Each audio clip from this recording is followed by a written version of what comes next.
जय श्रीराम मित्रांनो आपण पीएम किसान लाभार्थी असाल तर हा व्हिडिओ आपल्यासाठी खूप महत्त्वाचा असणार आहे। पीएम किसानचा 16 हप्ता जर आपल्याला मिळवायचा तर यासाठी काही महत्त्वाचं काम सुद्धा असणार आहे। हप्त्याचे वितरण कोण्या महिन्यात होणार आहे हे सुद्धा मी तुम्हाला सांगणार आहे। मित्रांनो, त्यापूर्वी चॅनलवर नवीन असाल तर चॅनलला सबस्क्राइब करून घ्या आणि बेल बटन ऑन करा। मी गणेश ठाकरे, स्वागत आपलं कृषी मराठी या YouTube चॅनलवर। मित्रांनो, चॅनल नवीन आहे, नक्की चॅनलला सबस्क्राइब करून घ्या आणि असेच अपडेट आपल्याला मिळवत राहा। मित्रांनो, एकंदरीत राज्य सरकारच्या माध्यमातून आपल्याला पीएम किसानचा 15 हप्त्याचं हे वितरण करण्यात आलेले आहे। यामध्ये बरेच शेतकरी वंचित आहेत। ज्या शेतकऱ्यांच्या माध्यमातून केवायसी करण्यात आल्या नव्हत्या, काही शेतकऱ्यांच्या माध्यमातून केवायसी केल्या परंतु बँकेच्या सोबत आधार लिंक नसल्या कारणाने याचे पैसे वितरित करण्यात आले नाही। त्यासाठी आता कृषी विभागाच्या माध्यमातून, सरकारच्या माध्यमातून शेतकऱ्यांना आवाहन करण्यात येत आहे। रथसंकल्प यात्रा ही मोहीम राबवण्यात येत आहे।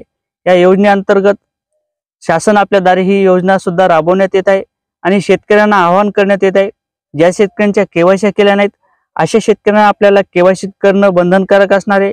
ज्या शेतकऱ्यांनी नवीन रजिस्ट्रेशन केलं त्या शेतकऱ्यांना कोणत्या प्रकारचा लाभ मिळाला नाही अशाही शेतकऱ्यांना आवाहन करण्यात आलेले आपली केवायसी करणं बंधनकारक असणार आहे। त्यानंतर आपल्या आधार सोबत आपलं खातं लिंक करणं गरजेचं असणार आहे। लँड रेकॉर्ड आपलं चेक करून घेणं गरजेचं असणार आहे।